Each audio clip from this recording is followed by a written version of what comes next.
चलिए एक तूफानी रात की कहानी को समझते हैं और देखते हैं कि कैसे ये इतनी डरावनी बन जाती है। कहानी की शुरुआत ही होती है एक ऐसे सवाल से जो सुनने वाले को तुरंत बेचैन कर देता है। तो आइए इस कहानी की उन टेक्निक्स को समझते हैं जो इसे इतना भयानक बनाती हैं।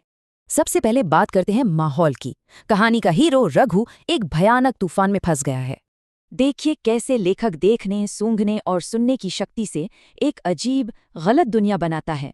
और फिर आती है ये डिटेल जो पूरी तरह से नामुमकिन है, और यहीं से असली डर शुरू होता है। माहौल तो तैयार है, अब कहानी में एंट्री होती है दो अजीब किरदारों की, रतन और झूमर।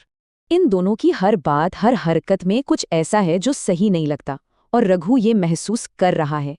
तो जाहिर है जो दिख रहा है वो असलियत नहीं है, दोनों के इरादे कुछ और ही हैं। और ये वो पहला पल है जब हमें उनकी असलियत की एक खौफनाक झलक मिलती है। यहाँ लेखक ने हॉरर फिल्मों और कहानियों के कुछ जाने पहचाने फॉर्मूलों का इस्तेमाल किया है। ये सारी चीजें मिलकर रघु के डर को और भी ज्यादा बढ़ा देती हैं। उसे लगता है वो फंस चुका है। अब आता है कहानी का सबसे दिलचस्प हिस्सा, रतन की सुनाई एक कहानी जो कहानी के अंदर है।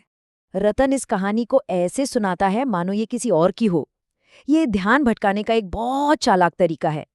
तो ये तरीका इतना असरदार क्यों है? क्योंकि ये हमें जवाब तो देता है पर शक में भी छोड़ देता है। तो माहौल बन गया, किरदार सामने आ गए, कहानी भी पता चल गई। अब देखते हैं इसका अंत कैसे होता है। रघु वहां से निकलता है पर अपना बैग भूल जाता है, मतलब उसे वापस जाना ही होगा।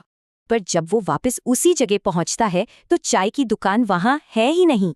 उस दुकान की जगह अब वहां सिर्फ एक जली हुई बर्बाद झोपड़ी के निशान बचे हैं। और फिर कहानी का आखिरी ट्विस्ट, झूमर का भूत रघु का बैग हाथ में लिए हुए। ये कहानी हमें सोचने पर मजबूर करती है कि क्या कुछ हादसे और दर्द कभी खत्म नहीं होते।